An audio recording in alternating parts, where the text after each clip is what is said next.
Қайырлы күн баршаларыңызға, каналыма қош келдіңіздер. Бүгін өте дәмді, кереметтей пончик әзірлейміз. Пончиктеріміздің жасалу жолы өте оңай, әрі дәмі де керемет болып шығады. Пончиктеріміздің ортасын бөліп көрсетіп жатырмын. Толықтай пісіп шыққан, әрі жұмсақ болады пончиктеріміз. Видеоның соңына дейін қараңыздар, бірге әзірлейік. Ең алдымен пончиктеріміздің қамырын елеп дайындап аламыз. Ыдысымызды алып, жылы сүтімізді құямыз. Сүтіміздің үстінен шекерімізді, тұзымызды, жұмыртқамызды қосамыз. Жұмыртқамызды қосқасын ертіп алған сары майымызды құямыз. Жақсылап венчигімізбен тұзымыз бен шекеріміз ерігенше араластырамыз. Пончиктарымыздың құрамына не қосқаным, қанша граммнан қосқаным барлығын төменге описание бөліміне жазып қалдырамын. Осылай жақсылап араластырып алып, ашытқымызды қосамыз. Ашытқымызды қосқасында бір келкі болғанша араластырамыз. Осылай жақсылап бір келкі қылып араластырып алдық. Енді үстінен ұнымызды електен өткізіп қосамыз. Ұнымыздың барлығын бірден қоспаймыз. Бір бөлігін қосып, венчигімізбен жақсылап араластырамыз. Осылай жақсылап араластырып алдық. Енді қалған ұндарымызды електен өткізіп қосамыз. Осылай ұндарымызды қосып алып, венчигімізді алып тастап, қолымызбен қамырымызды илеп аламыз. Қамырымыз өте жұмсақ, қолымызға жабысқақтау болады. Жақсылап көптеу, иін қанғанша илейміз.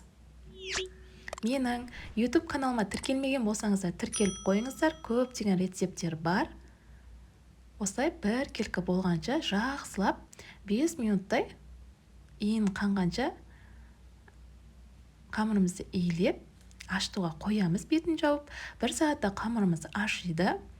Ашығасын, қамырымызды бірінші мәрте ашығасын, осылай қайтарып, тағы да бетін жауып, екінші мәрте ашытуға қойып қоямыз қамырымызды. Осылай екінші мәрте қамырымыз ашыды.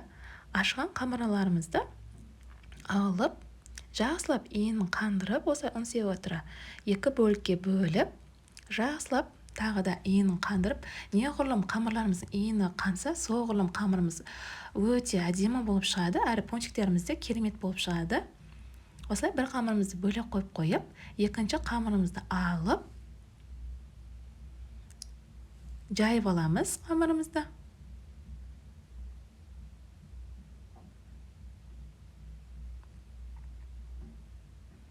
Қамырымыз жұқа да, қалың да болмасын.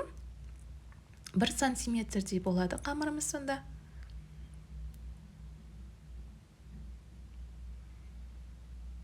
Осылай бір келкі қып, ұн сеуіп отырып, ұнды да көп қоспаңыздар. Жайып аламыз. Осылай жайып алдық қамырымызды. Қалыңдығы осылай болды. Бізге енді пончиктеріміздің формасын келтіру үшін бізге осындай форма қажет. Бұл кондитерлік магазиндерде сатылады. Егер бұндайларыңыз болмаса, домалақ пияламен, ортасына баклажканың крышкасымен істесеңіздер болады. Егер болмаған жағдайда, осылай барлығын формаға келтіріп алып, осылай таза сүлгіміздің үстіне қойып, тағы да көтерілуге қойып қоямыз қамырымызды. Осылай барлығын формаларға келтіріп жасап алдық.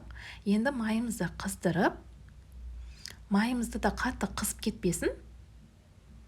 Осылай дайындап алған пончиктерімізді салып,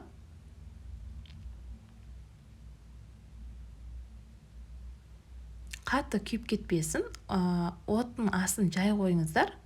Осылай таяқшамен мен келесі бетіне аударып, қып-қызыл қып пісіріп аламыз. Осылай орташа отта, төмен болсын отымыз, пісіріп аламыз. Ортасы толықтай пісіп шығады. Осылай барлығын пісіріп дайындап алдым. Қараңыздар, өте жұмсақ болады. Енді ганаш жасаймыз. Мен Қазақстан шоколадпен сары майды ертіп алдым. Ганашымызды жасап алдық. Енді дайындап алған пончиктерімізді осылай шоколадымызға салып алып, үстінен пастивка сеуіп шығамыз. Осылай барлығын шоколадтарымызға, егер пассивка ұнатпайтын болсаңыздар, тек шоколадпен ғана қалдырсаңыздар да өте әдемі көрінеді, әрі дәмді болып шығады. Осылай барлығын мен 2 түрлі пассивка пайдаландым. Осылай барлығын дайындап алдық. Осымен кереметтей пончиктеріміз дайын. Сіздер де міндетті түрде жасап көріңіздер, өте дәмді шығады.